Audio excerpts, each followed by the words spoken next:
Starting in 2005, Extel Development Company started purchasing land on West 57th Street in Manhattan, New York. Not long after, Extel started to spend cash on air rights. These rights give developers access to the space above the ground, something which is required when designing a skyscraper. Over the years, they bought more land and more air rights. By 2012, news broke that the company Adrian Smith and Gordon Gill Architecture were designing the plans to create what would later be the tallest residential property in the world. The architects are also responsible for the Jeddah Tower in Saudi Arabia. In the same year, the luxury department store Nordstrom made a deal with the developers. They would have access to the first 5 floors and 2 basement levels, altogether providing Nordstrom with 285,000 square feet. Within their store, there'll also be 6 bars and restaurants. The down payment came to a whopping $102.5 million. This deal gave the tower the nickname the Nordstrom Tower. By 2014, the developers began excavating the site on Billionaire Row. The following year, the construction got properly underway.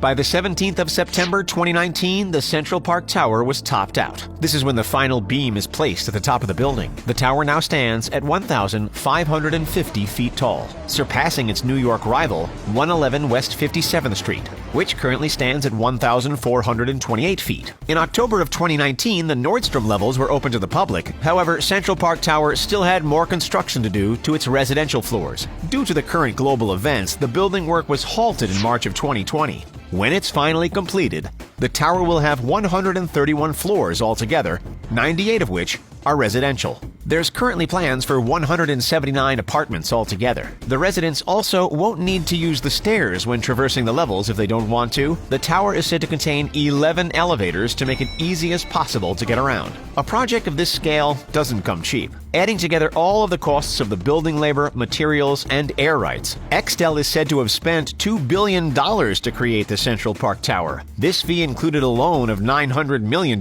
from J.P. Morgan Chase, an investment bank. Originally, the developers had plans to sell nearly $4 billion worth in apartments, but with the fall in property value recently, it's unlikely they'll reach that level, according to experts. However, Extel is still likely to make a big profit.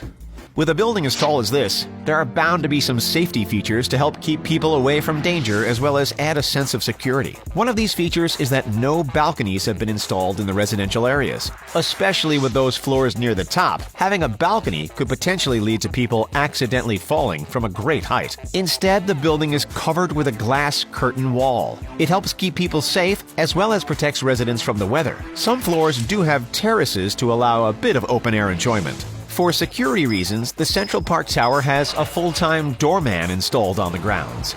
They act as a gatekeeper of sorts for those looking to enter the building, but they also provide more traditional security measures for those in the building. Said to cover 2 floors below ground, the garage for the tower is massive. All residential and service vehicles are monitored when approaching the underground garage. Altogether, there are over 400 spaces available for car parking. When creating a tall building, one of the big dangers is if something falls from the top of it. In December of 2019, the Central Park Tower had ice falling from the top of the building. This ice can reach 70 miles per hour as it rapidly descends. One man was struck in the head by the ice. He survived the experience. The reason for the falling ice was due to one side of the tower not getting enough sunlight, so the ice wasn't melting fast enough. Yet the metal and glass were being heated, which created a slick surface. As such, piles of ice would slide off the high structure. Some nearby buildings and vehicles also experienced some light damage from the ice crashing down. In order to keep people safe, parts of the nearby street were closed off due to the hazard. The Department of Buildings for New York temporarily halted construction of the tower until the ice was cleared and can no longer endanger pedestrians below. On top of the safety features, there are also lots of features to keep residents entertained and relaxed, as well as facilities for those looking to conduct some business. One of the main attractions is the Club. This facility takes over 3 floors of the tower with 50,000 square feet. One section of the club includes a large terrace on the 14th floor. There's a 60-foot swimming pool, a sun deck, and cabanas that serve food and drink. The club also features a spa that includes services such as massage, gyms, personal trainers, a basketball court, and body and facial treatments. There are also gardens located within the club, as well as a private cinema and conference rooms. In order to cater for the ultra-wealthy living among them, the tower will also host the private club known as the 100th floor. The 100th floor spans 3 levels, with a total amount of 50,000 square feet. Some of the features of this elusive club include a 126-person private ballroom, dining rooms, a bar, a full-service kitchen, and wine and cigar lounges. Due to the current halt in construction, the penthouse hasn't been completed or been released as available for purchase just yet. However, the developers have incredible plans for it. The penthouse will take over 3 levels, from floor 129 to 131. It will have 6 bedrooms, 11 bathrooms, a private ballroom, an outdoor terrace, a sweeping staircase, and staff quarters. The penthouse is said to cover around 15,069 square feet altogether. The exact cost of the penthouse is unknown at the moment. However, during 2017, it was estimated to be worth $95 million. Yet over the years, a number of similar sales within New York increased the estimated price by rather a lot. In 2019, the penthouse at 220 Central Park South was sold for a stunning $238 million. In the same year, the 2 penthouses at 432 Park Avenue were sold for $30.7 million and $30.2 million respectively, for a total of $60.9 million altogether. With these prices in mind and the vast size of the Central Park Tower penthouse, there were estimates that their prized apartment could be sold for at least $200 million. However, then the global event kicked in. As such, the price is likely to drop significantly due to the market dipping.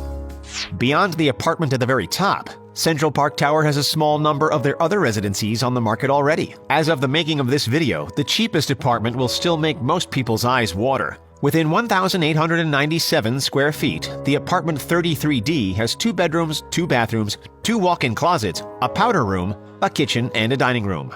This will set you back $6.5 million. The same design is expected to be used on both the 33rd and 34th floors.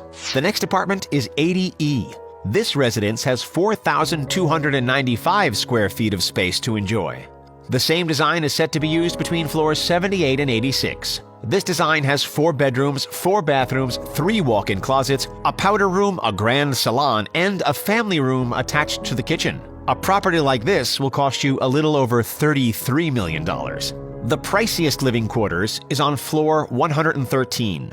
For 7,074 square feet, there's 5 bedrooms, 5 bathrooms, 4 walk-in closets, a powder room, a grand salon, a sitting room, a family room attached to the kitchen, a library, and 3 galleries. The master bedroom even has its own dressing room attached to it. The plan is to have numerous properties similar to this spread between floors 110 to 125. For this touch of luxury, you can be expected to spend $63.25 million.